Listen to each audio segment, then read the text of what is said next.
We all carry the weight of betrayal in our bones. That moment when someone you cared for, believed in, and opened your heart to chose to walk away, lie, or break the very trust you held like a sacred bond. It doesn't just hurt, it shatters something inside you. You start questioning not only them but yourself. Was I not enough? Did I miss the signs? Was it my fault? But let me tell you something deeply important.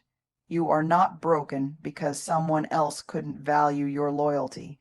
Their inability to honor your trust says more about their character than it ever will about your worth. Rebuilding from betrayal isn't about becoming bitter. It's about becoming braver. It's not about revenge or holding on to rage. It's about reclaiming your boundaries, your intuition, and your truth. When someone lets you down once and shows no remorse, no growth, no genuine effort to rebuild that trust, believe them the first time. Trust isn't something you owe people who have hurt you just because you once loved them. You don't need to keep bleeding for someone who handed you the knife. We grow up hearing that we should give people the benefit of the doubt, that trust is something we should extend freely, especially to those closest to us. But the truth is, trust isn't something you toss around like confetti. It's not a warm gesture or a box to check off in relationships. It is sacred. When you trust someone, you're handing them something fragile and priceless. Your truth, your insecurities, your story, your rawest self. You're saying, here, hold this with care. And when they drop it, it doesn't just crack your heart. It shatters your sense of emotional safety. Trust isn't passive. It's not simply given.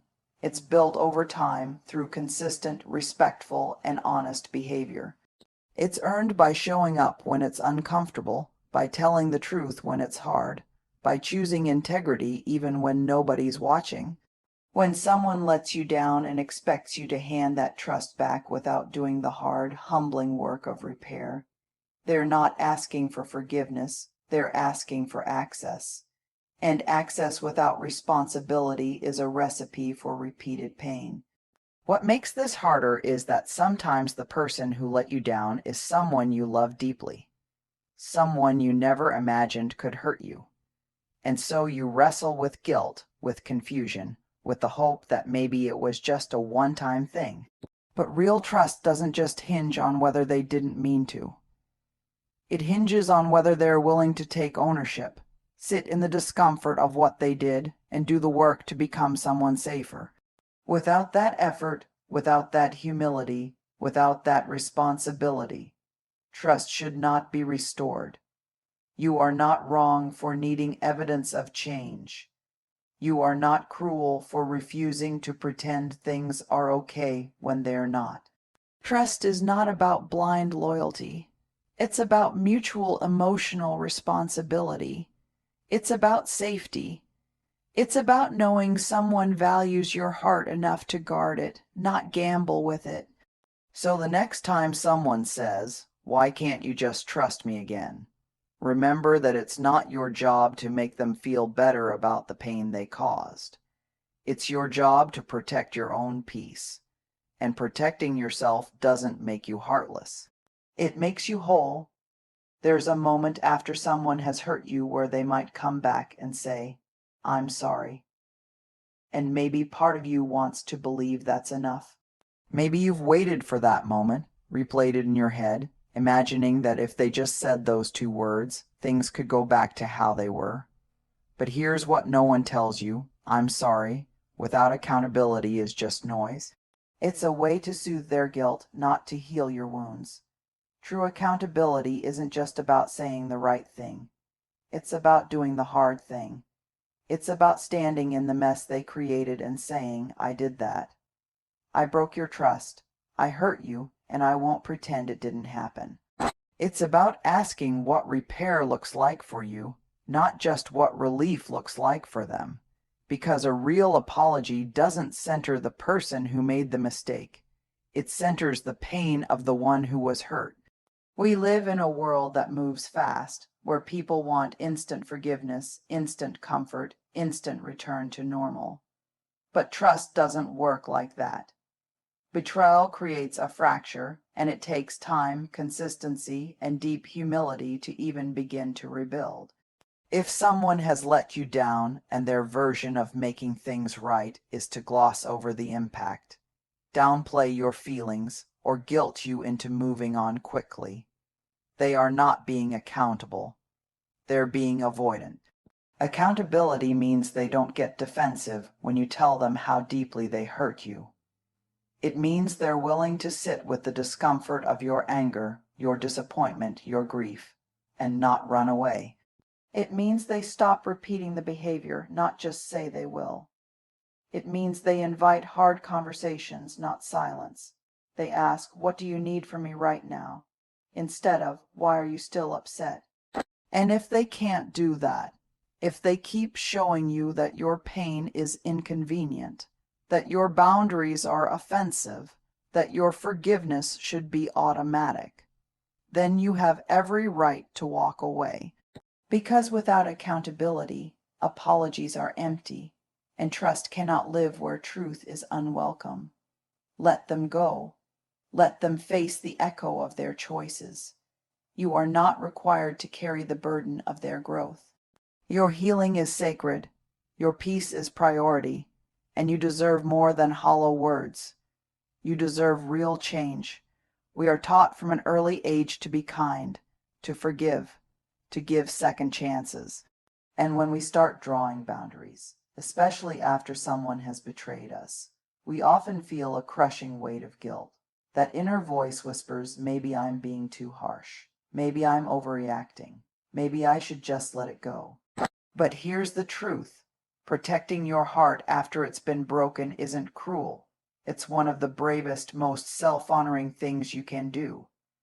There is this false idea that kindness means allowing people back into our lives no matter what they've done, that love means endless tolerance. But kindness without boundaries is self-destruction, and love without respect is just a transaction dressed up in sentiment.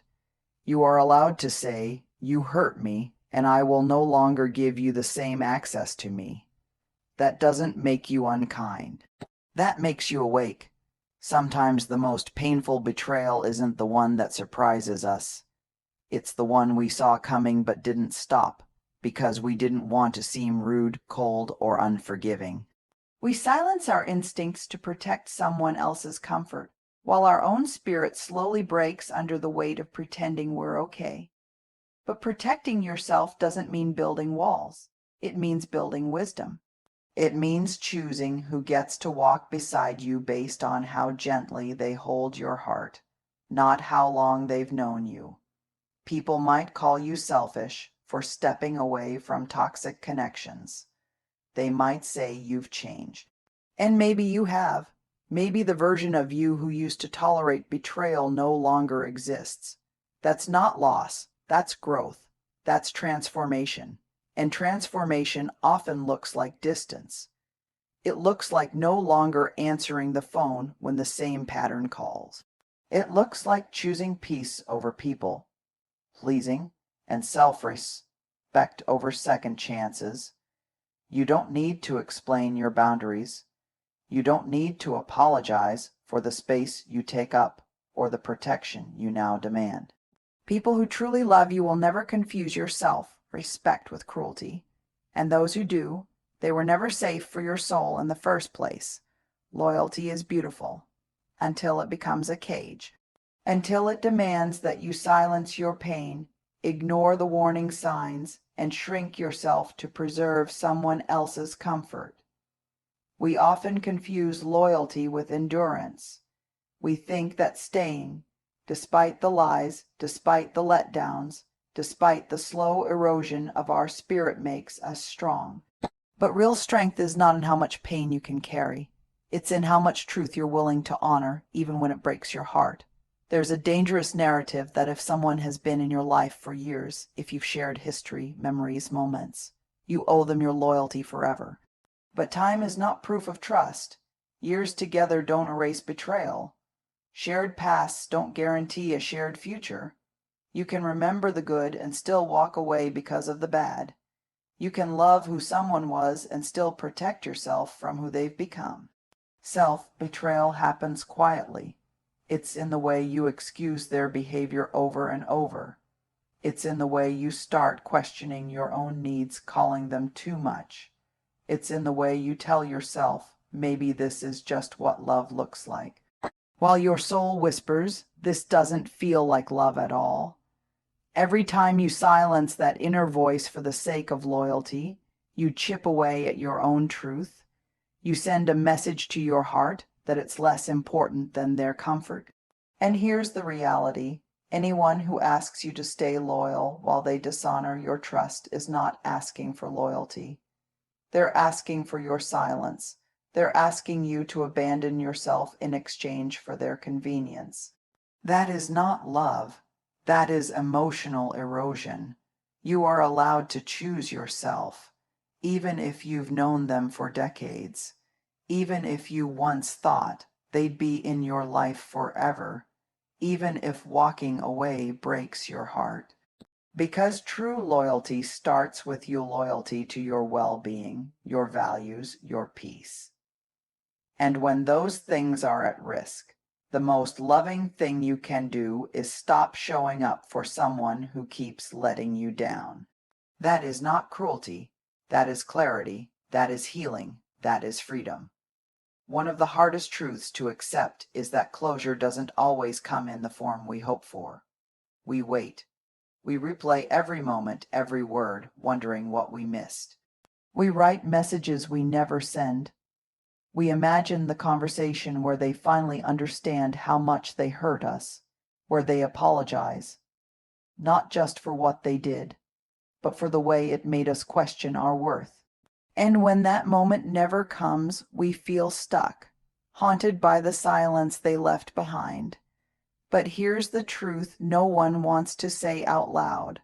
Sometimes the person who broke you is incapable of giving you the healing you deserve. Not because your pain doesn't matter, but because they don't have the capacity or the courage to face it.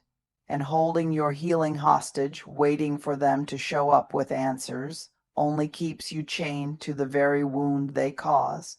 Closure isn't something they give you. It's something you give yourself the moment you stop waiting for their validation, their explanation, their remorse. It's the moment you say, I don't need them to understand to honor my pain. I don't need their apology to begin my healing. Closure is not a conversation. It's a decision. A decision to stop bleeding from a wound someone else refuses to even acknowledge. You don't need their words to write your ending. You are allowed to walk away without the final chapter they were supposed to help you write. Their silence is not a reflection of your value. It's a reflection of their inability to meet you in the depth of your truth. And you are not weak for feeling broken. You are human, you are grieving, and grief is not weakness. It's love in search of peace. Let go of the fantasy that they will come back and make things right. If they wanted to, they already would have. The peace you're craving isn't at the end of their apology. It's inside of you, waiting for you to reclaim it. And once you do, once you stop waiting for the person who hurt you to fix what they broke, you begin to heal on your own terms. That's not just closure. That's liberation. When someone betrays your trust, it shakes more than just your faith in them. It shakes your faith in yourself. You start questioning everything. How did I not see it? Why did I believe them? Was it my fault? And that's the dangerous place betrayal leaves you in. Not just hurt, but ashamed. Ashamed that you opened up. Ashamed that you gave too much. Ashamed that you didn't walk away sooner. But here's what you need to know. Being hurt by someone does not mean you are broken. It means you are human. Trusting someone who let you down doesn't make you foolish. It makes you brave. It means you had the courage to believe in love, in loyalty, in possibility. And that's not something to be ashamed of. That's something to honor. Because even in a world that sometimes doesn't deserve our softness, you chose vulnerability over cynicism. That's not weakness. That's strength wrapped in tenderness. Yes, they broke your trust. Yes, they hurt you, but their choices don't get to rewrite who you are. You are not the betrayal. You are not the mistake. You are the lesson that came after, and that lesson isn't about becoming colder or harder or more guarded. It's about becoming wiser. It's about learning to listen to your gut, to honor your boundaries, to protect your heart without closing it. When we make the pain our identity, we carry it into every new relationship. We wear it like armor, convinced we're just being cautious, when really we're still bleeding underneath. But healing means being able to say, "That happened to me, but it is not who I am." Healing means separating their failure from your worth. It means seeing the lesson without losing your light. You are allowed to grieve the loss. You are allowed to cry, to rage, to wonder what could have been. But don't let that grief turn into shame. Don't let it convince you that you should have seen it coming or that you should never trust again. You did the best you could with the love you had, and that is nothing to be ashamed of. That is everything to be proud of. There's a moment, a tiny flicker in your gut, when someone does something that doesn't feel right. Maybe it's how they dismiss your feelings, or the way they twist your words, or how their apology feels more like manipulation than remorse. And in that moment, something inside you whispers, "This is not okay." But instead of listening, you explain it away. You tell yourself they were just stressed or tired or hurting. You give them the benefit of the doubt again. You rewrite their actions into something that feels easier to hold. But the truth is, people show us who they are not in their words, but in their patterns. And when someone lets you down, especially in a way that fractures your trust, that moment is a mirror. It reflects their values, their emotional maturity, their respect for your heart. And if you ignore it, hoping things will change, you don't just betray your intuition. You teach them how to treat you. Believing someone the first time they show you who they are doesn't mean you're cold or judgmental. It means you've decided to stop silencing your inner voice to make space for their dysfunction. It means you've grown tired of the cycle of disappointment, the ache of false hope, the weight of constantly wondering if it'll be different this time. It means you've started choosing reality over potential, and that is the beginning of self-respect. Yes, people can grow. Yes, they can change, but growth without acknowledgement is just avoidance. And if someone consistently shows up in ways that hurt you, dismiss you, or leave you emotionally empty, their behavior is not random. It's revealing. Believe it, not because you're bitter, but because you're finally ready to stop negotiating your worth. You don't need to wait for a second betrayal to confirm the first. You don't need more proof than the pain you already feel. When someone shows you who they are, especially through their disregard, their silence, their blame, believe them. Not because they're incapable of better, but because they've chosen not to be better with you. And you deserve more than repeated warnings. You deserve peace the first time. You deserve trust that doesn't come with conditions. And most of all, you deserve to believe yourself the first time you feel something isn't right. There's a painful misconception that forgiveness is about letting someone off the hook, that it's a gift we give to the person who hurt us, a sign that we're over it, ready to move on, ready to smile like nothing ever happened. But that's not what forgiveness is.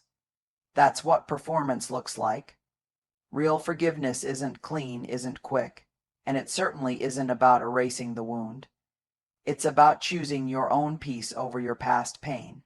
When someone lets you down, when they betray your trust and fracture something sacred between you, you carry that weight in your body, in your chest, in your breath, in your thoughts that loop endlessly at 2 a.m. And forgiveness, it isn't about telling them it's okay. It's about telling yourself, "I will no longer let this pain own me." It's about releasing yourself from the grip of resentment, not because they deserve it, but because you deserve to be free. Forgiveness doesn't mean reconciliation. It doesn't mean inviting them back into your life. You can forgive someone and never speak to them again. You can forgive and still hold boundaries. You can forgive and still remember exactly what they did. Forgiveness isn't forgetting. It's remembering without allowing the memory to control you anymore. And here's something tender, but true. Sometimes the hardest person to forgive is yourself for staying too long, for not seeing it sooner, for breaking your own heart in the process of loving someone who never knew how to hold it. But you have to be gentle with that version of you. She didn't fail. She trusted. She didn't lose. She loved. And that love, even when it was misplaced, was still sacred. Forgiveness is not weakness. It is strength. It is the moment you decide that healing is more important than harboring. It is the quiet reclaiming of your joy, your energy, your light. And no one else needs to understand that process. This is your freedom, not theirs. This is your release, not their redemption. So forgive, not because they apologized, not because they changed, and not because they asked for it. Forgive because you are ready to stop carrying what they refused to hold. Forgive because you are ready to come home to yourself again. When someone lets you down, when their actions shatter the trust you once held in them, it feels like the world tilts beneath you. But let me tell you something that I need you to hear deeply. You are not broken by their betrayal. You are strengthened by it. You are not defined by their choices, but by your capacity to heal, to grow, and to rise again. Every time you choose yourself, every time you choose to protect your peace, to set boundaries, to walk away, you are choosing freedom. Trust is sacred. It's not something to be taken lightly, and it's not something to be given away without care. You deserve to be surrounded by people who honor you, who respect your heart, and who treat your soul with the reverence it deserves. And when someone proves they can't be that person, it is not a reflection of your worth. It's a reflection of their limitations. Let go of the shame, let go of the guilt. Let go of the idea that you have to carry their mistakes, their failures, their disregard. Your worth is not tied to how much you can endure, but to how much you are willing to protect what matters most. Your peace, your self-respect, your heart. You don't need their validation to be whole. You don't need their approval to be worthy of love and trust. This journey isn't easy. It's not linear. There will be moments of doubt, of grief, of wondering if you made the right choice. But each step you take toward healing, each moment you decide to let go of what no longer serves you, is a moment of reclamation. You are reclaiming your life. You are reclaiming your strength. And most importantly, you are reclaiming your right to trust again. Not blindly, but with wisdom, with boundaries, with the power of knowing what you deserve. So walk forward, not with the weight of their betrayal on your shoulders, but with the lightness of knowing that you are worthy of so much more than what they could ever offer. The right people will show up, people who value you, who honor your trust, who see you for exactly who you are and love you for it.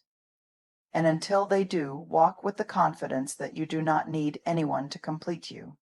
You are whole, you are enough. And you are worthy of love that heals, not love that hurts.